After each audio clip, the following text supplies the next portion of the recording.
I guess like number 3, because the last one I did was like 7 minutes. I looked at the Green Lantern trailer. I have Seth Engleheart today on the show, and he is here to promote his Crossbones Crew. Here, let me go ahead and share a window or two. First, in case you don't know who I am,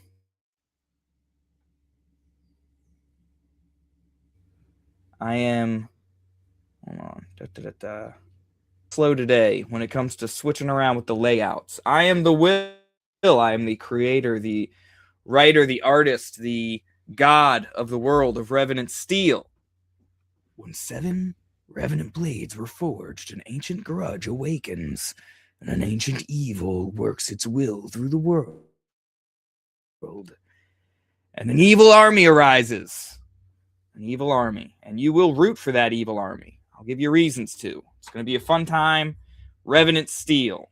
I do not personally have a campaign going. Hold on, not you. Let me share another screen. Because we have the creator of Crossbones Crew. Well, I guess not so much the creator. What would we call you, Seth? I've been calling myself editor, producer. I mean, I did get the ball Curator? That also Mastermind? Out of my mind. So, to my knowledge, and I get all of my information just casually dripped in through my feed, okay? I understand this was written by, I have Dave in the chat here. Yep, Dave Brink. You know him for Perfect 10. There it is. I'm just going to have to accept the fact that StreamYard is slow today, because every time I click on something and it's not working, I'm doing that thing where I'm like, why isn't it working? Anyway, it's going to interrupt the whole show if I keep reacting to it. So I'm just going to say that right away. Yes, Dave Brink, Perfect 10. Big fan of Perfect 10 myself. Did you read it? I haven't yet. It's on my to read list. You haven't read Perfect 10? That's a mistake, my friend. I was going to ask you who your favorite lady was of the series. Mine, I think it's well known at this point, is Replica. She is green with tiger stripes. Pretty much, she belongs on the Thundercats, you know what I'm saying? Like, I could just have a female Thundercat crew. I was thinking about doing like a fan art of just like cat ladies and throwing Replica in there. But anywho, Crossbones Crew, written by David Drink, drawn by... Here's the entire team from, besides myself. Dave Brink on script. Interior art is Joel Souza. The covers by Josh Howard. The logo is by Pombo Design. And then we're going to be having Rick Joseph do the lettering. So did you come up with the overall idea? I'm trying to, because I'm a crazy person in my basement who, had to produce his ideas or he would go nuts. So it's hard for me to wrap my head around the team approach to creating a comic book. What did you come up with the idea and then he kind of fleshed out the script, or how did that go? How did the well, I was working with a writer go? I was working on another project. You know how almost everybody who's got one project has about 50 others that never saw the light of day. I was working on one of those when this idea would not leave me alone. So I just started writing out a sort of series Bible where I describe the characters, the world they're in, things like that. The journal plot points I wanted to hit, and then I'm sitting there like, okay, this needs to happen.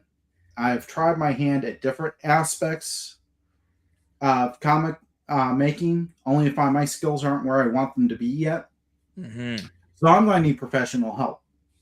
And that's besides the psychologist. No. Yeah.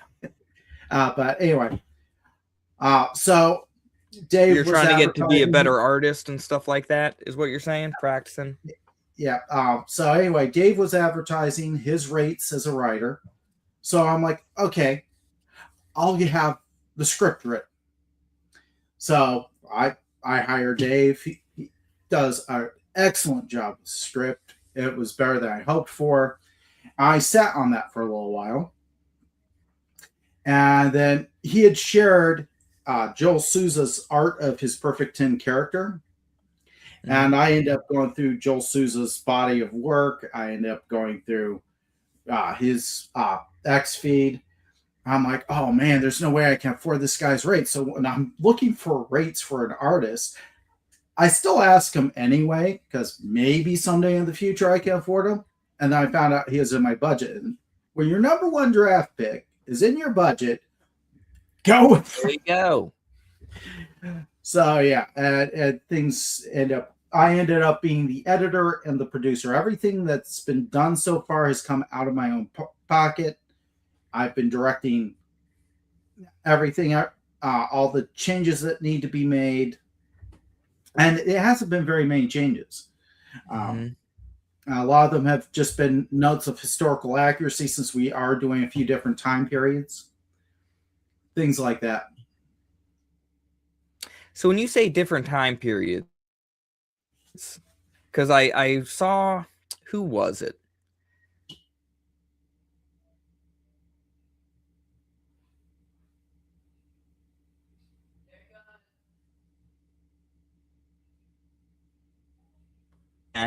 I picked up that it was like a time jumping thing. I see on this, they're freeing the slaves down here off this boat with the pirate crew.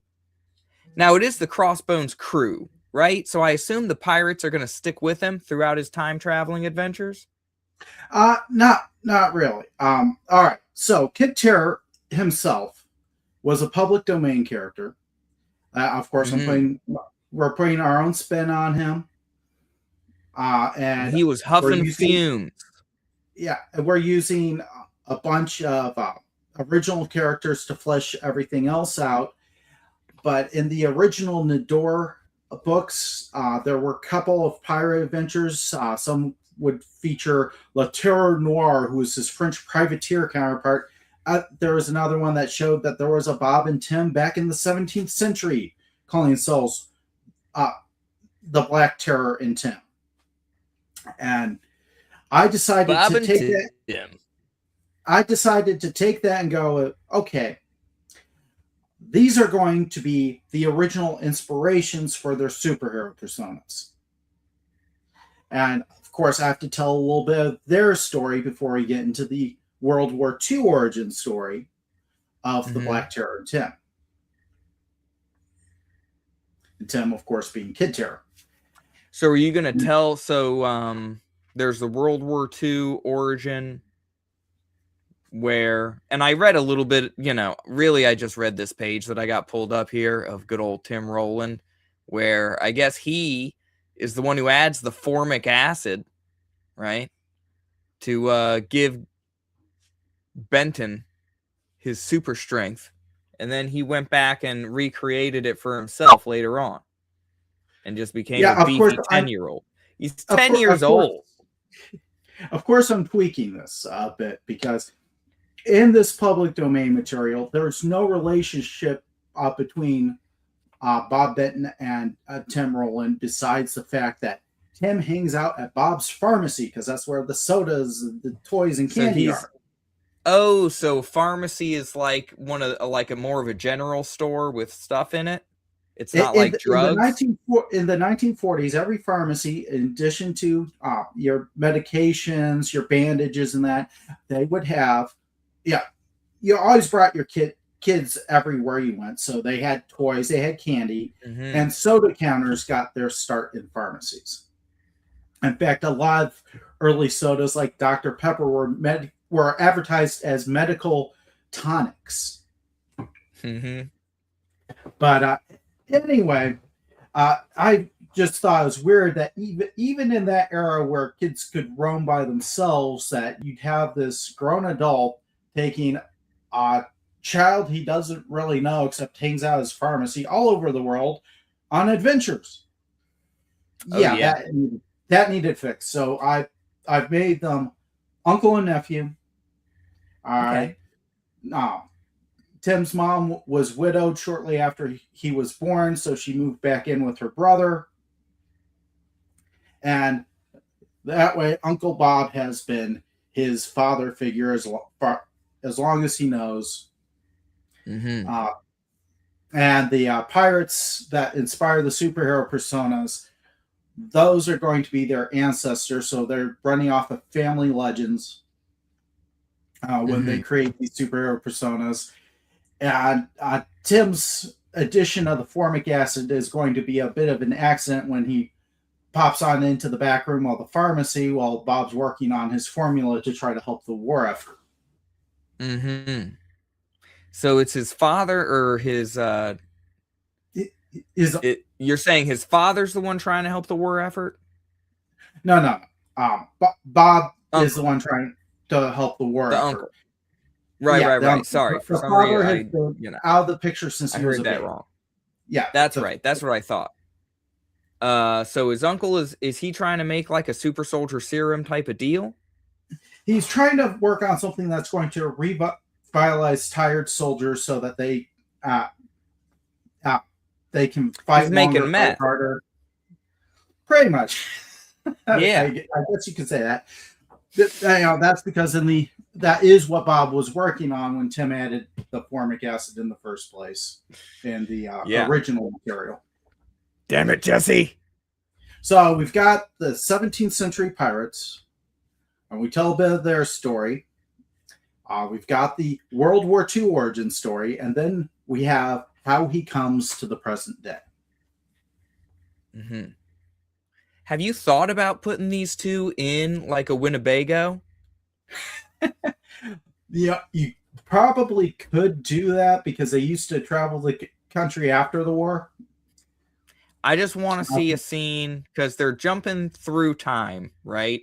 You could put them in a Winnebago and have one of them in the apron, hanging his pants on the rear view, like do a Breaking Bad reference. If you could please do a Breaking Bad reference with Bob and Tim, that would be great.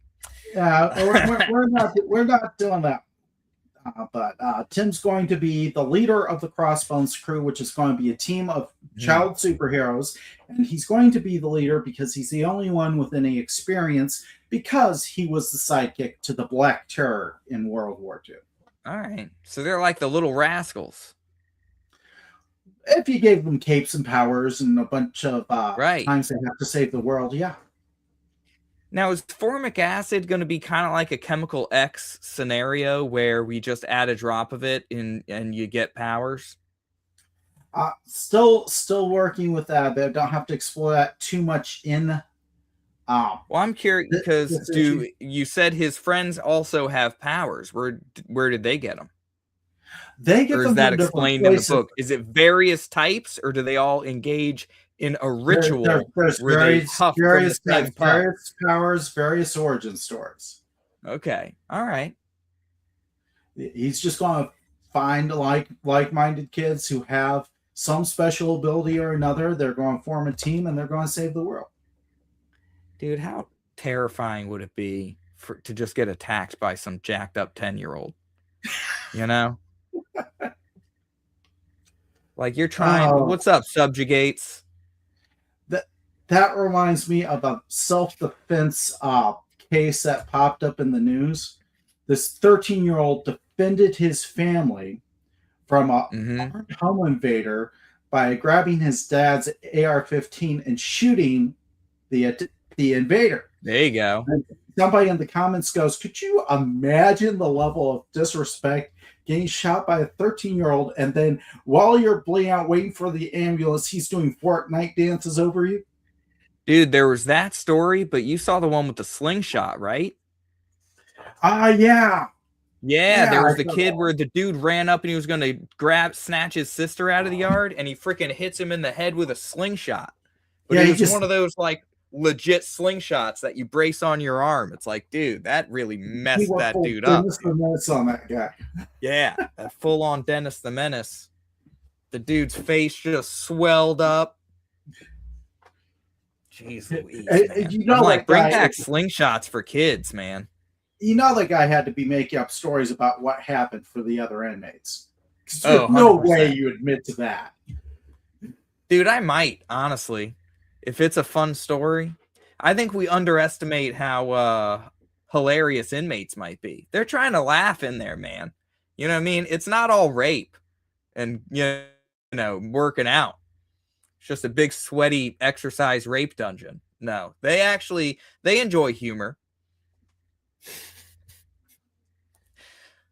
Sorry, I forgot I was supposed to keep this all ages, family friendly. Anywho, Kid Terror. Who are the other? Is there any information on the other members of the Crossbones crew? You said it was not these pirates. Now, I will tell you that one of the people you see in these scenes is going to be the ancestor for another character that's going to pop in who will be pirate themed. Black dude. So he's gonna have a black friend.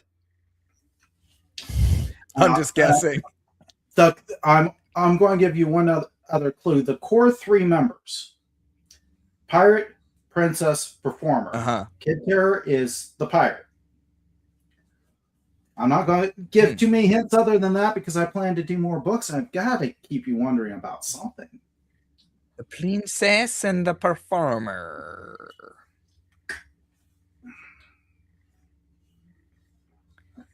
But yeah, I've decided the best way to handle a team like this without getting too unwieldy is you take a core three, like with Justice League, you've got Batman, Superman, Wonder Woman. With Avengers, you've got Iron Man, Captain America, Thor. You take that core three, you put them in pretty much all the adventures, and then you plug in other members as the story requires it. So the other members will only be popping in a couple books here and there, where these guys are going to be in pretty much all of them.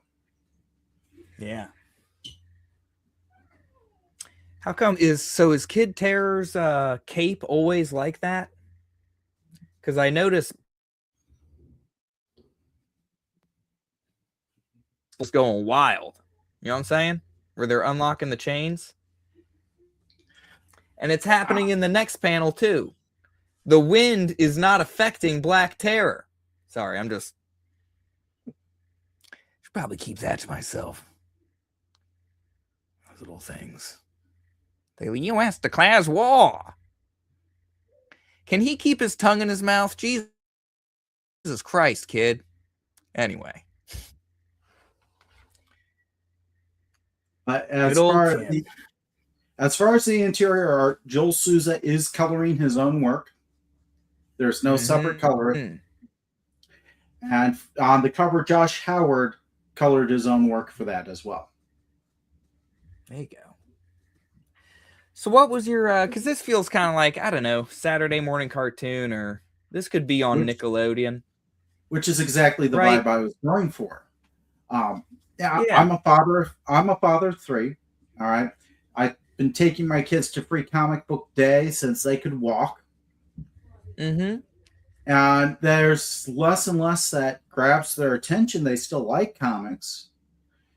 And when I let them pick whatever they're going to watch on TV, I just sit back and I notice what it is that they're watching. And yeah, there are a few new things that they might go for, more this year than previous years, but it's mostly the stuff I grew up on that they're picking out.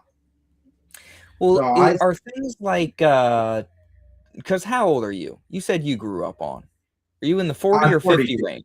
42? All right. I am 40, right? Yeah, so, I've got that Douglas Adams age, 42. Yeah, there you go. Universe and everything. You got all the answers. It's got all the answers up there. But But yeah, like, do they go for things like Danny Phantom? I'm trying to think, like Fairly Odd Parents, the things that this has kind of given me vibes of. They haven't seen those, but they have been going for Powerpuff Girls. They were watching Stack Shock just this morning. Kids Next Yeah, Door, that's Justice a good one. League, I Batman tried the to get my Animated daughter Series, into Batman Brave and the Bold. remember Jackie Chan Adventures? Oh, I remember that. Yes. Man, like I couldn't get my daughter into it. I was trying. But It's yeah, tough. my my kids have been loving all those cartoons that they just dropped on Tubi, Mm-hmm. and all of those were from my growing up. So.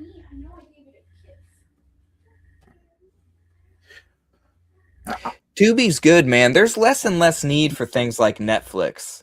Mm-hmm. When they also have commercials now for like the freaking $20 plan, you got to spend like 30, $40 to avoid commercials now with things like Netflix or whatever. Yeah, it used to be. It made sense when they said, "Okay, free with ads or pay no ads." Okay, that makes sense. They gotta get paid somehow. So either they're getting paid by you or they're getting paid by the advertisers. Take your pick.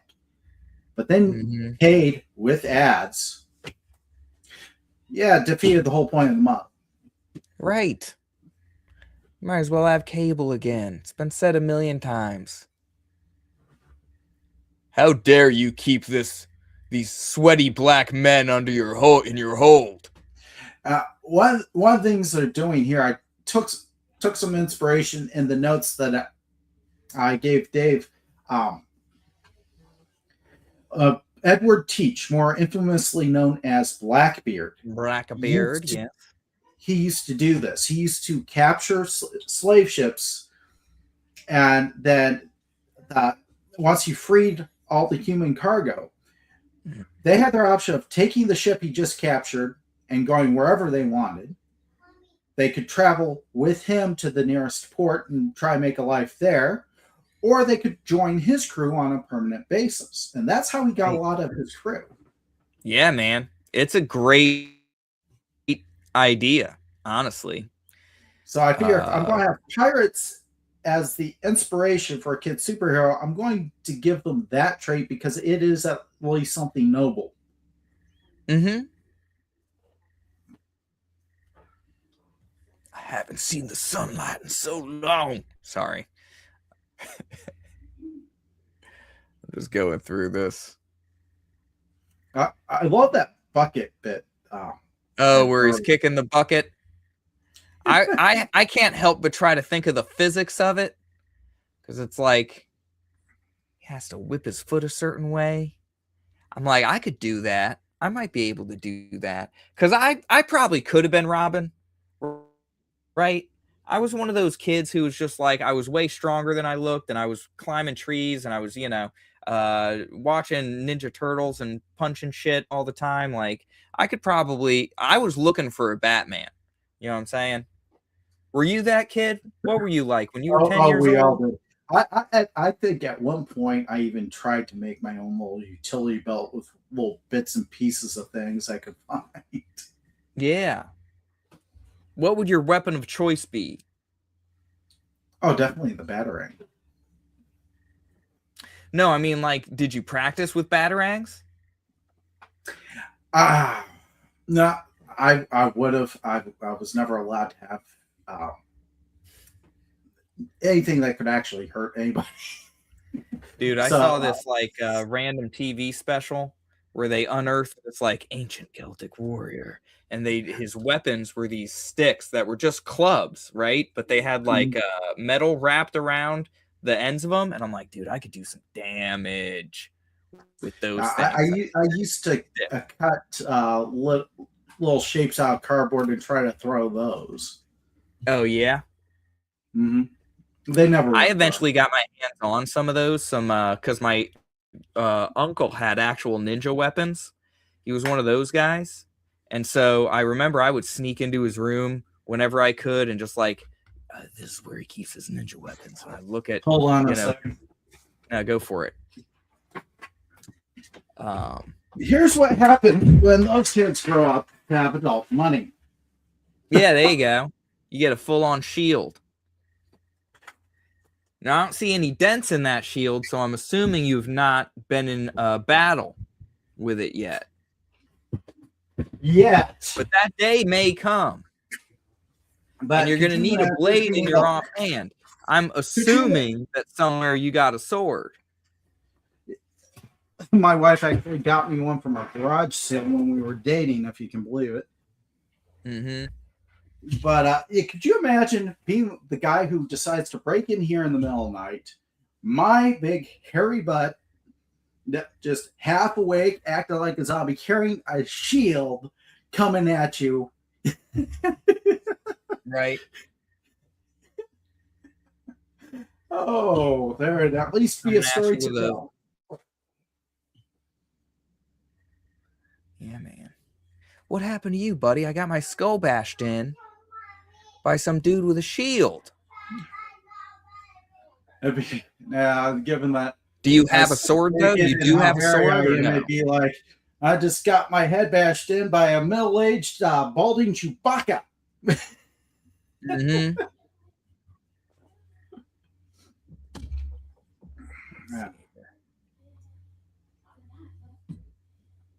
Yeah, the sight of me alone would terrify them.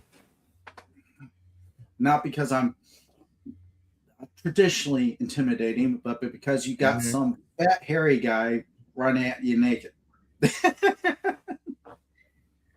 Now, if you have a real sword, if you have a Revenant steel sword, then you could create yourself some thralls. Oh, I actually have that sword in here. This is what my wife got me at a garage sale when we were dating. Ooh, there you go.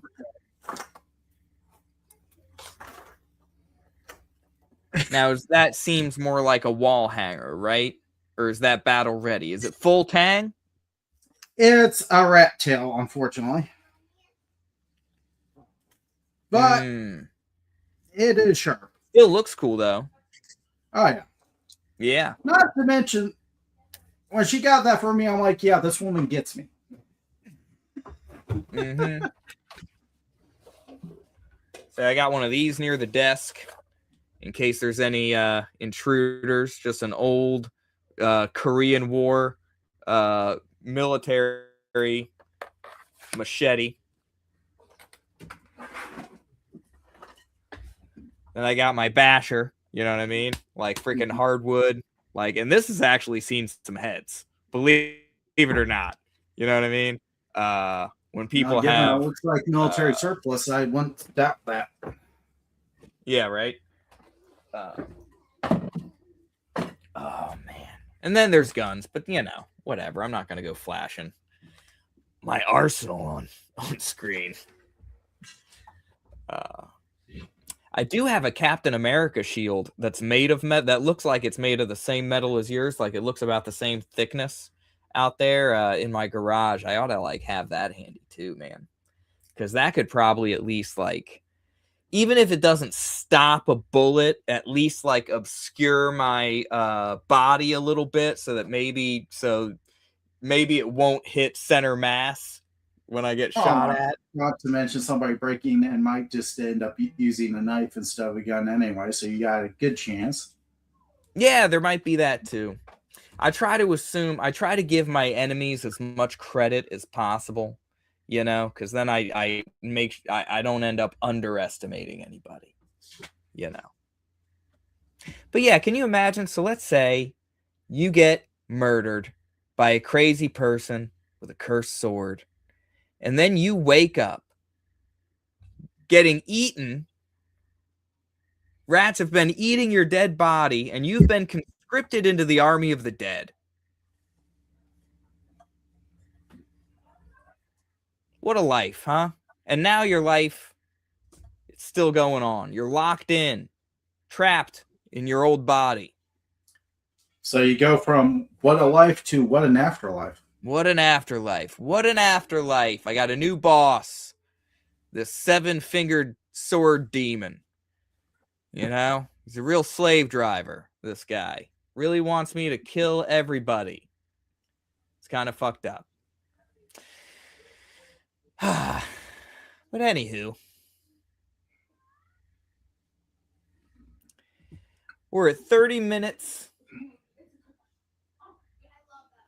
We could push on for another hour. We could talk about whatever we want. Usually with the power lunch, I'm doing random things. So like last one, I watched the Green Lantern trailer. Have you seen the new He-Man trailer, that final He-Man trailer? No, I haven't yet, but I did see the genius marketing that Mattel did. Did you see that one they did on top of a building? No. Or are you talking about the drone show? No. No, I didn't see any of that.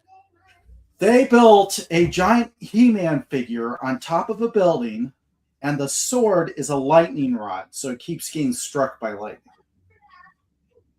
Oh, what? Here, let me look that up real quick. I'm like, that's just marketing brilliance. Yeah. Mattel He-Man lightning rod. There it is. You.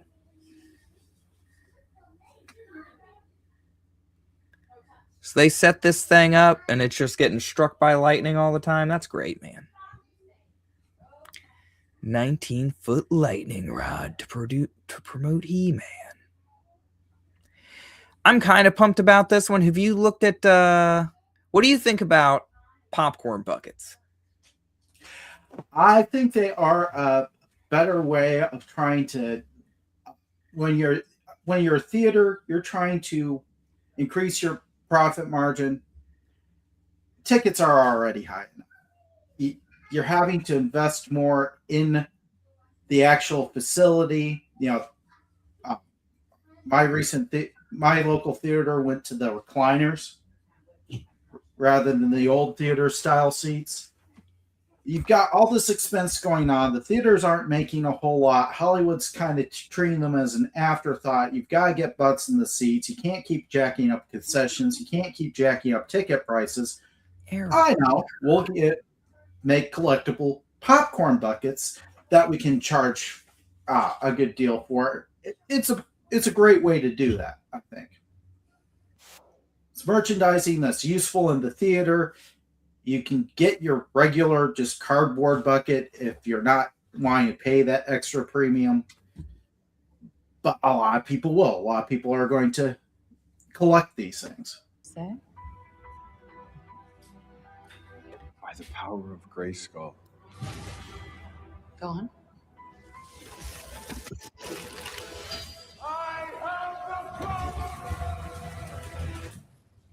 Now you're ready.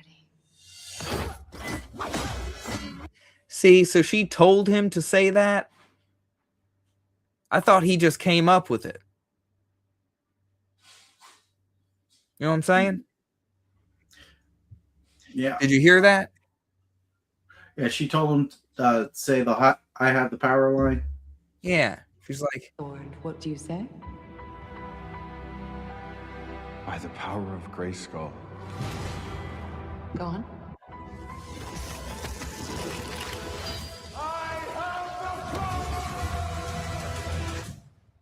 Now you're ready.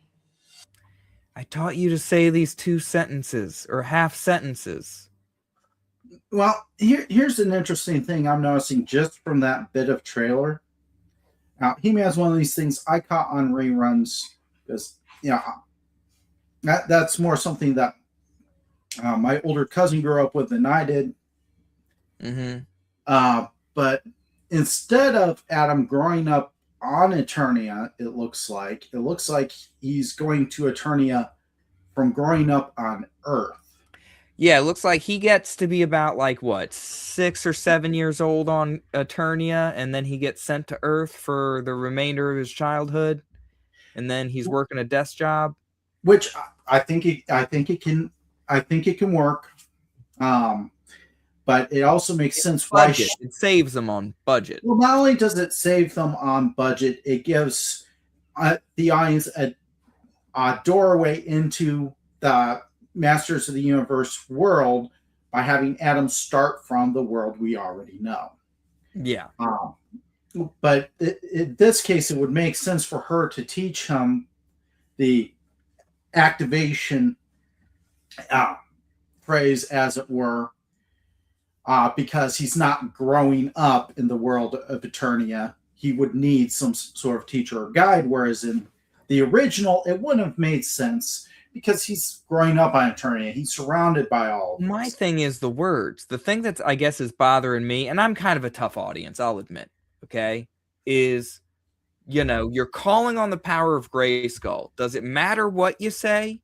Or it's like, listen, when you want the power, you must call, like, the way I imagined it is he's taught to call upon the power of Grayskull. And so I think he should be able to make up his own words. I don't think it should be that strict, And so then he says, by the power of Grayskull, and then he feels it, and he's like, I have the power, And now I'm thinking of the Duck Dodgers episode where Daffy got a green power ring. I remember that. I remember it existing. I don't think I kept those. I don't remember the plot there. They definitely had Yellow Lantern or whatever. But basically, the Green Lantern oath, he makes up his own. Oh yeah, makes up his own oath. Mm-hmm. And yeah, ends in yada yada yada. I kid you not. There you go. Because honestly, touch your ring, and really, you shouldn't even have to recite the damn oath. All right, if you're a Green Lantern, if your ring touches the battery, I think it should just charge. Okay, it should be like connecting to a battery. Now, what I think would be interesting to explore in fiction sometime, perhaps, is that an incantation is just a timing mechanism. I think it's the announcing your intent. You know what I mean? To get the ball rolling. A bunch of modern medical scientists decided to test the remedies in Bald's Leech Book, which, if you don't know what it is, a leech book was an early medical text before what we would think of medicine. Mm-hmm. They found a lot of these things really worked, but they noticed that the incantations that they were given, well, not incantations, but instructions to recite certain prayers. Mm-hmm. The number of times to recite those prayers, it was a timing mechanism. If you needed to leave something on for about 3 minutes, okay, you tell them to say 3 minutes worth of prayers, basically. Yeah. So it'd be interesting to explore in a magical world if the incantations are really just a timing mechanism like that. Mm-hmm. Like you have to do this for so long, so say this the whole time to make sure you get it right. Right. Like counting to 10. Instead of like, you saw that movie Onward with it was the animated movie. Yeah, I saw that. It was like modern D&D, where it's like he's trying to make it work, but it's like he's not feeling it when he says the word, but he has to say the word. So like they tried. Anyway, I'll make my own version.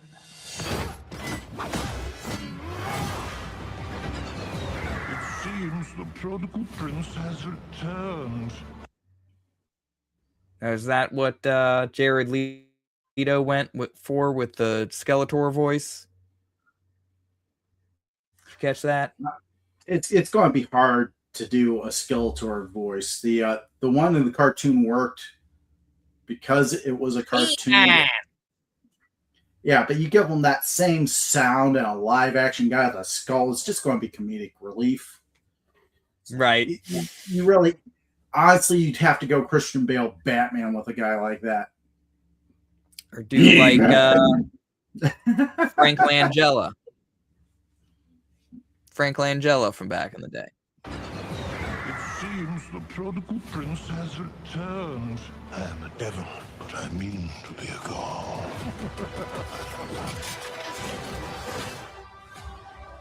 Little trap jaw. What am I supposed to? I'm gonna get that popcorn bucket. I'm showing up early to the damn, because that's what I was bringing up earlier. Is they got a really sweet Grayskull popcorn bucket. Now, I do like the fact that they are not afraid to go with the bright colors from the cartoon on this. Oh yeah. Instead of going with grimdark, everything looks like it's been coated in 30 layers of dirt. Dude, the gays are gonna love this. You are he who will restore peace to Eternia. Skeletor took my face. I'm gonna like it too. I feel like I'm gonna like it. I don't know if I like the way they did that eye on that thing. It looks kind of plastic. The way they made that the staff eye glow, it looks like something I could get at a laser tag place, like as a prize. You know what I'm saying? They should have made it shinier, I guess, is what I'm saying. More jewel-like and less plasticky looking. Anyway. And he destroyed our world. I'm gonna fight for it. All right, let's see here. You said He-Man was more of your older brother's thing, right? Older cousins, yeah. Cousin. How many Masters of the Universe can you name in this scene, do you think? Here, let me I should have been full screen this the whole time. window here real quick so I can get a better look. All right. So I see Kit Fisto. Oh my gosh. Go right here. Yeah. Oh, what is the name of the short dude with the helmet? Oh, I'll give you 5 seconds, then I'll give it to you. Ramrod or something like that? Oh gosh. All I know is he batched things with Ram Man. Ram He is Man. Ram Okay. Man. Let me rerun. Yeah. I knew he went around throwing himself head first at people. That's right, dude. And he was the one who ended up with Tila.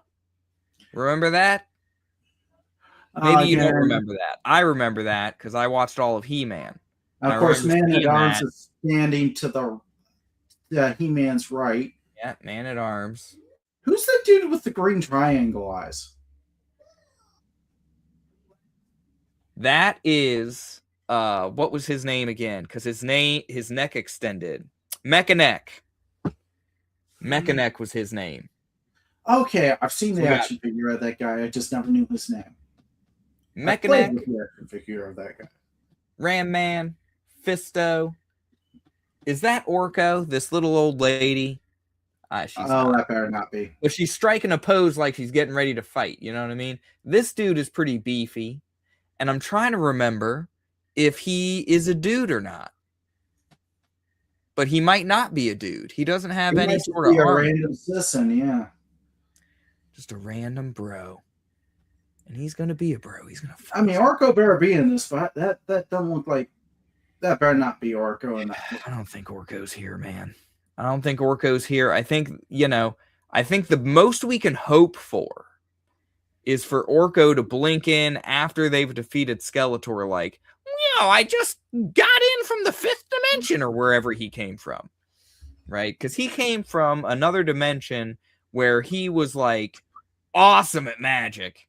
And then he got thrown over here and something happened where it's like none of his magic worked quite right.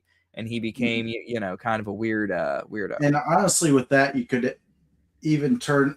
I wouldn't want them to do it, but I could see them turning him into a sort of scrat side gag. Mm-hmm.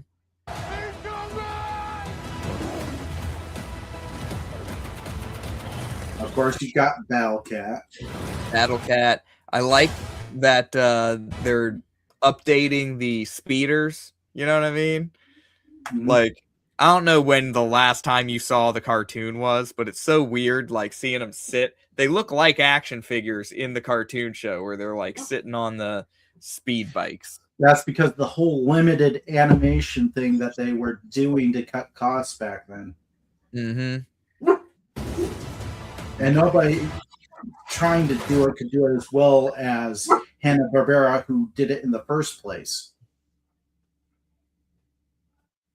Right. So I had to. Man. Hell yeah! And you, Fisto. Hey, put your neck away. It's Adam, dude.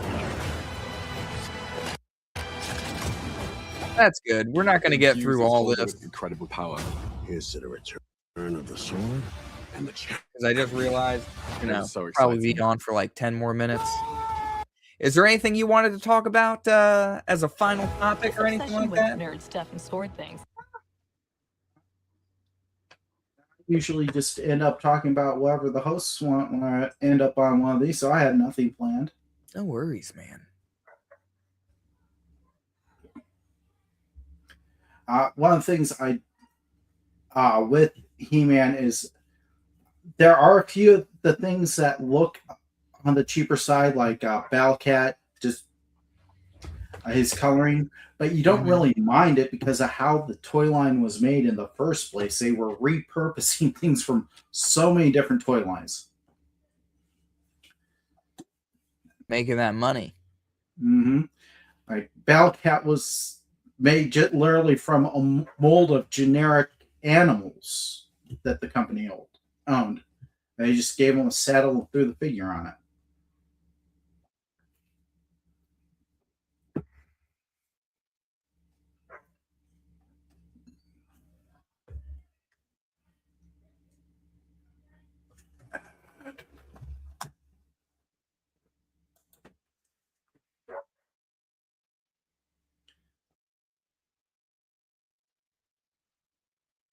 All right.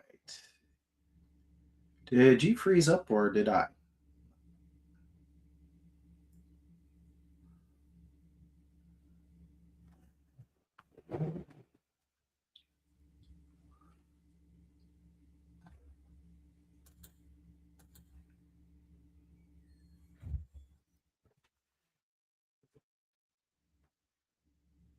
Hmm.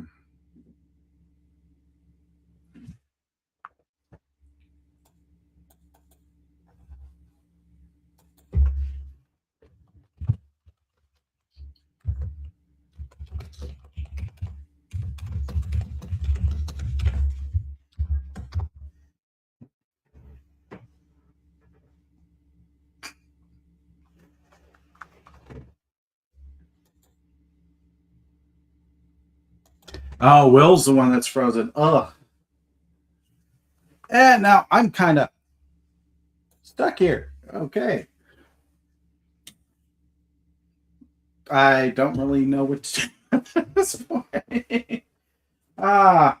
Will Studios, my computer disconnected. My apologies. All right. Well, if you don't mind, I'll just go ahead and give a quick summary of where people can find me. And I, so Crossbones Crew is only on Fun My Comic. It's 32 pages, full color. You've got your choice of 2 different covers on the physical. All the tiers come with digital. It's the first book, and as long as there's an audience, and as long as there are ideas, it will keep going.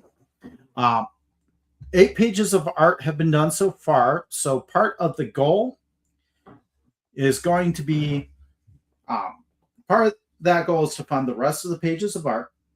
I'm the only first timer in the whole process, so everyone on this team outside myself, they're proven. They've fulfilled campaigns countless times before.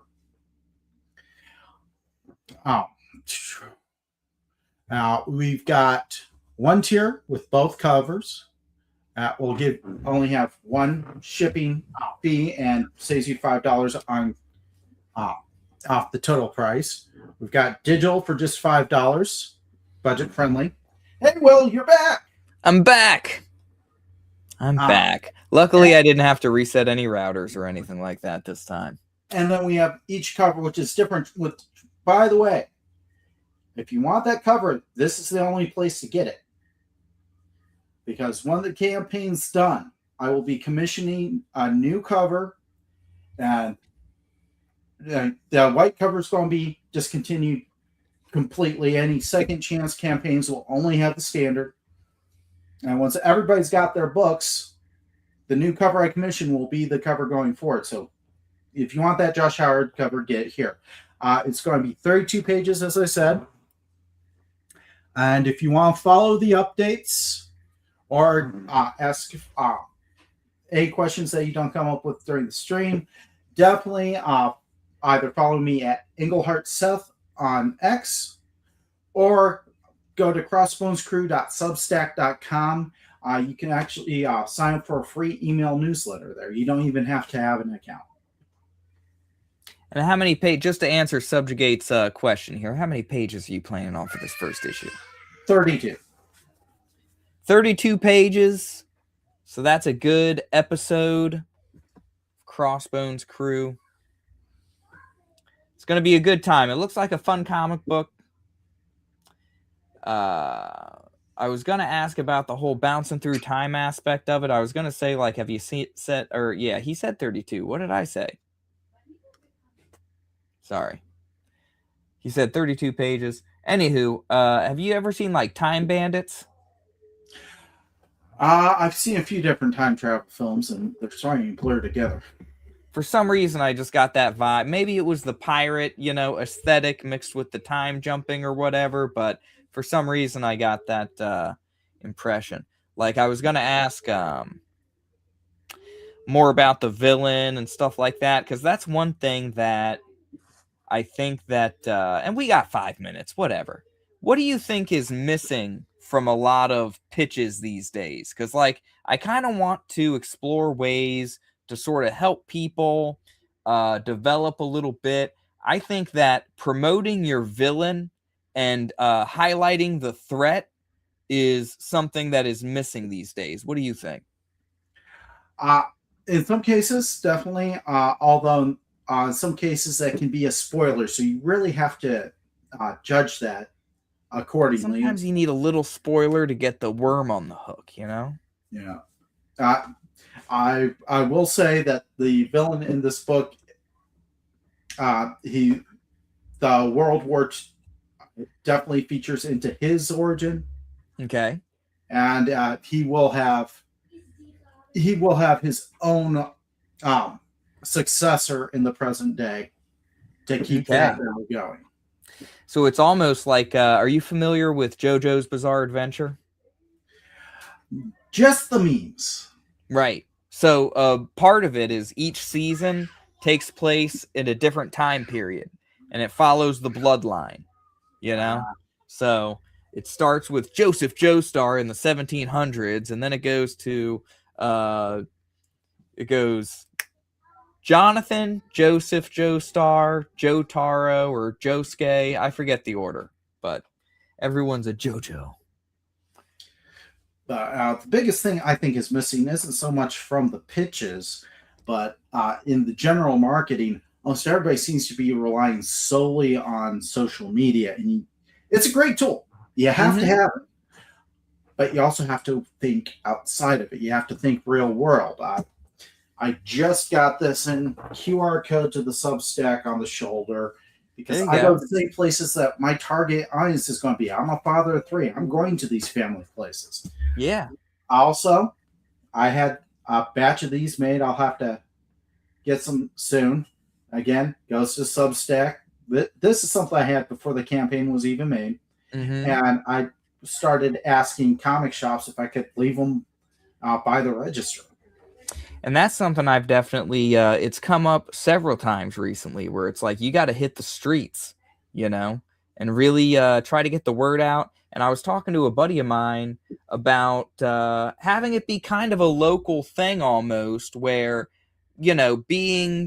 I'm in Columbus, Ohio, so I could be like, support local artists, blah, blah, blah, blah, blah. You can have that whole aspect of it. You could be going to local, not just local comic book conventions, but like you said, go to Target or whatever, and you can get like non-comic book readers maybe interested in, hey, maybe this could be a cool story, Especially here in the indie scene, because here in the indie scene, a local that you could actually bump into at your local comic shop is a selling point. I mean, I got this from Ted Sikora to advertise one of his books.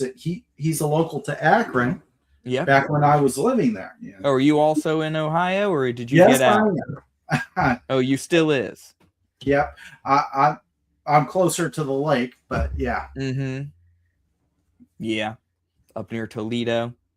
Oh, not quite there, but yeah, I was Okay. born around there though.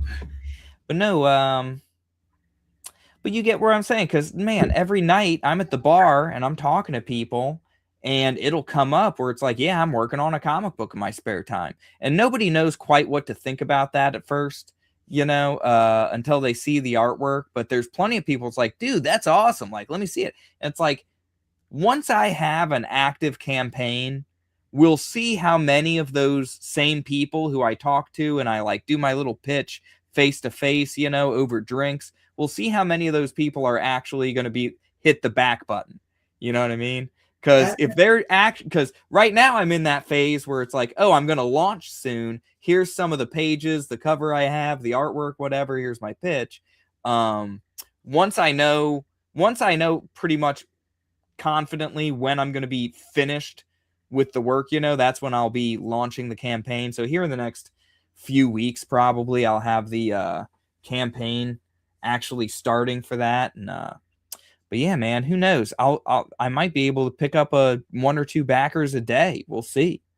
Not to mention that local aspect, people are tired of the New York, LA perspective on everything. So you're advertising, you have a different perspective. Yeah. All right, man. Well, it's 11:56. I gotta go get a quick bite to eat, and then I'm heading to work.